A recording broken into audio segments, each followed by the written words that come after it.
Assalamualaikum warahmatullahi wabarakatuh.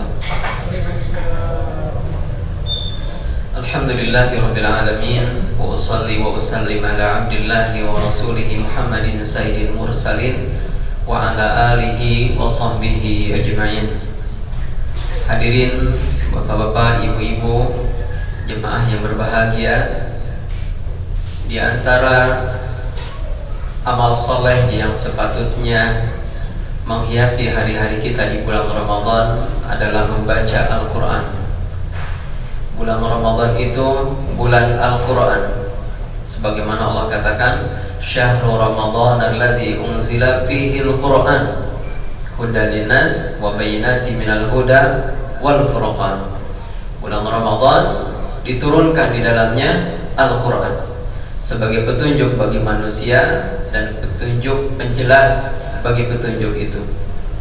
Hadirin rahimakumullah, ketahuilah bahwa segala yang berkaitan dengan Al-Quran Allah Subhanahu wa ta'ala jadikan mulia. Kita lihat malaikat Jibril yang membawakan Al-Quran kepada Nabi sallallahu alaihi wasallam menjadi malaikat paling mulia di sisi Allah Subhanahu wa ta'ala.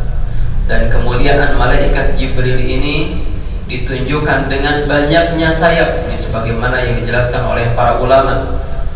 Malaikat Jibril adalah malaikat yang paling mulia, dan kemuliaannya itu ditunjukkan dengan banyaknya sayap. Sayapnya malaikat Jibril itu ada 600, yang salah satunya saja yasudul ufuk, menutup ufuk ya. Kemudian Al-Quran ini diturunkan kepada Nabi Muhammad SAW, maka jadilah beliau Nabi yang paling mulia, sehingga beliau digelari Sayyidul Anbiya wal Mursalin, penghulunya para Nabi dan Rasul. Kemudian Al-Quran ini diturunkan pada malam Lailatul Qadar ya. Al-Quran ini kemudian diturunkan pada bulan Ramadan, maka jadilah bulan Ramadan bulan paling mulia di antara bulan-bulan yang ada. Kemudian diturunkan pada malam Lailatul Qadar, jadilah malam Lailatul Qadar malam paling mulia di antara malam-malam yang ada. Kemudian Al-Quran pertama kali diturunkan di Mekah, maka jadilah Mekah tempat yang paling mulia di sisi Allah Subhanahu wa ta'ala. Segala yang berkaitan dengan Al-Quran menjadi mulia. Maka hadirin rahimakumullah, terlebih kita di bulan Ramadan, maka hiasilah hari-hari kita, malam kita dengan Al-Quran. Kalau kita tengok kehidupan para salafus saleh, orang-orang saleh terdahulu, maka kita akan dapati bahwa mereka begitu sibuk dengan Al-Quran di bulan Ramadan. Mereka menghatamkan Al-Quran di bulan Ramadan. Ada yang 10 kali, belasan kali, bahkan ada yang puluhan kali. Bahkan mungkin Bapak Ibu pernah mendengar bahwa Imam Syafi'i rahimahullah, beliau menghatamkan Al-Quran 2 kali di setiap harinya. Bayangkan, beliau menghatamkan Al-Quran 2 kali di dalam seharinya. Mungkin ada pertanyaan, bagaimana bisa? Kita 1 juz saja mungkin berapa puluh menit atau bahkan mungkin 1 jam, ini bisa menghatamkan Al-Quran 2 kali dalam sehari. Ya, jawabannya adalah karena Imam Syafi'i hafal keseluruhan Al-Quran, dan begitu kuat hafalannya sebagaimana kita hafal surat Al-Fatihah. Bapak Ibu baca surat Al-Fatihah sambil jalan, bisa tidak? Bisa. Sambil masak, ibu-ibu, bapak-bapak sambil mengendarai kendaraan, sambil melakukan berbagai macam aktivitas, bisa. Saking kuatnya hafalan itu. Nah, Imam Syafi'i rahimahullah hafal keseluruhan Al-Quran sebagaimana kita hafal surat Al-Fatihah. Jadi mudah. Jadi bukan berarti beliau duduk terus tanpa berdiri, tanpa beraktivitas, tanpa bepergian. Beliau juga beraktivitas. Beliau pergi ke masjid. Beliau juga di sela-selanya juga mengajar. Tapi demikian akrabnya, dekatnya, lengkatnya beliau dengan Al-Quran, sehingga demikianlah beliau bisa menghatamkan Al-Quran sedemikian banyak. Terlalu jauh kalau kita mau membandingkan diri kita dengan Imam Syafi'i.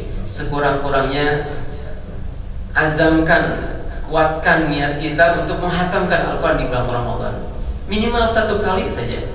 1 kali, yang punya kemampuan lebih tambah 2 kali, 3 kali, dan seterusnya. Ya, diazamkan, dikuatkan tekad kita untuk menghatamkan Al-Quran di bulan Ramadan ini. Dan Allah Subhanahu wa taala menyebutkan dalam Al-Quran, innal ladzina yatluna kitaballah wa aqamus shalah wa anfaqu mimma razaqnahum sirran wa alaniyah yarjuna tijaratan lam tabur. Sesungguhnya orang-orang yang membaca kitab Allah, Al-Quran, kemudian mendirikan salat, menginfakkan harta yang Allah Subhanahu wa taala rizkikan kepada mereka, baik secara terang-terangan ataupun tersembunyi, sesungguhnya mereka itu yarjuna tijaratan lam tabur, telah mengharapkan perniagaan yang tidak pernah merugi.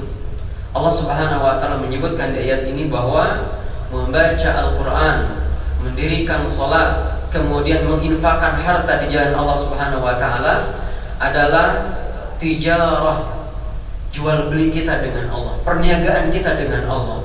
Kita menjualnya dan Allah membelinya dengan syurga. Dikatakan tijaratan lam tabur, perniagaan yang tidak pernah merugi, karena memang untung. Kita hanya membaca Al-Quran, mengeluarkan suara kita, mengerahkan sedikit kesungguhan kita untuk membaca Al-Quran, lalu kemudian Allah memberinya dengan harga yang besar, surga yang mengalir sungai di bawahnya, yang di dalamnya ada berbagai macam nikmat, yang Nabi katakan kenikmatannya itu mala ainun ra'at, enggak pernah dilihat oleh mata, wala udhunun sami'at, enggak pernah didengar oleh telinga, dan tidak pernah terbayang oleh bayangan manusia. Di dalamnya ada sungai-sungai yang mengalir, ada sungai susu, sungai madu, sungai khamar, kemudian sungai air tawar yang segar, yang tidak pernah payau rasanya, sebagaimana Allah Subhanahu wa taala sebutkan dalam Al-Quran. Hadirin rahimakumullah, membaca Al-Quran harus menjadi prioritas amal di samping saum, di samping qiyam. Dan Nabi kita Muhammad SAW telah banyak memotivasi kita untuk banyak membaca Al-Quran.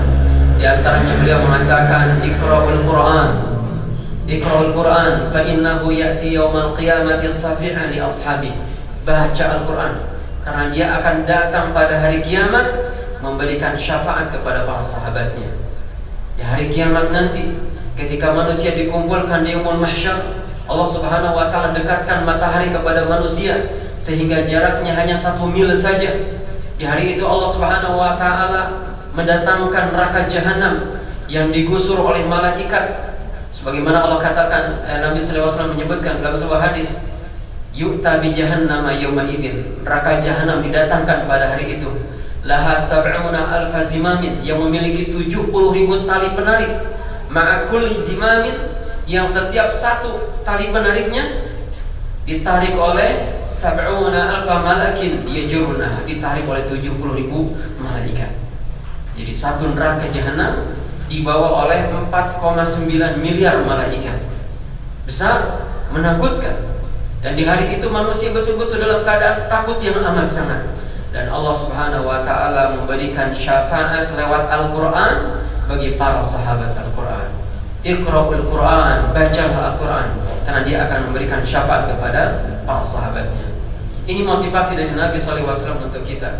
Kemudian Nabi juga pernah mengatakan, khairukum man ta'allama al-Quran wa 'allama. Sebaik-baik kalian yang belajar Al-Quran, mengajarkannya. Kemudian orang yang mahir dengan Al-Quran, sebagaimana Aisyah radhiyallahu anha meriwayatkan dari Nabi sallallahu alaihi wasallam, beliau mengatakan, al-mahir bil Quran, yang mahir dengan Al-Quran, yang lancar dengan Al-Quran, mahir dengan Al-Quran, ma'a safaratil kiramil bararah, bersama para malaikat yang mulia. Lalu bagaimana dengan orang yang terbata-bata, yang susah, yang berat, tapi tetap memaksakan diri? Nabi katakan, walladzi yaqra'ul Qur'an wa yata'ta fihi wa huwa 'alaihi syaqun lahu ajran. Yang terbata-bata, yang merasa berat, baginya 2 pahala. Di orang yang bacaannya terbata-bata, berat, tapi dia terus memaksakan diri untuk membaca Al-Quran, lahu ajran, baginya 2 pahala. Oleh sebab itu, bagi yang merasa berat, susah, Jangan menyerah, jangan putus asa, tetap baca. Baca Al-Quran itu semakin banyak bacaannya, maka semakin lancar insya Allah. Dan Allah Subhanahu Wa Taala lewat lisan Rasulnya Sallallahu Alaihi Wasallam memberikan kabar gembira bagi orang yang terbata-bata tetapi terus membaca, baginya 2 pahala. Semoga Allah Subhanahu Wa Taala menurunkan taufik kepada kita semua untuk bisa membaca Al-Quran di bulan Ramadan. Semoga Allah Subhanahu Wa Taala memudahkan kita untuk menghatamkannya. Subhanakallahumma bihamdik, asyhadu an la ilaha illa anta, astaghfiruka wa atubu ilaik. Wa sallallahu ala Muhammadin wa ala alihi wa sahbihi wa sallam. Assalamualaikum warahmatullahi wabarakatuh.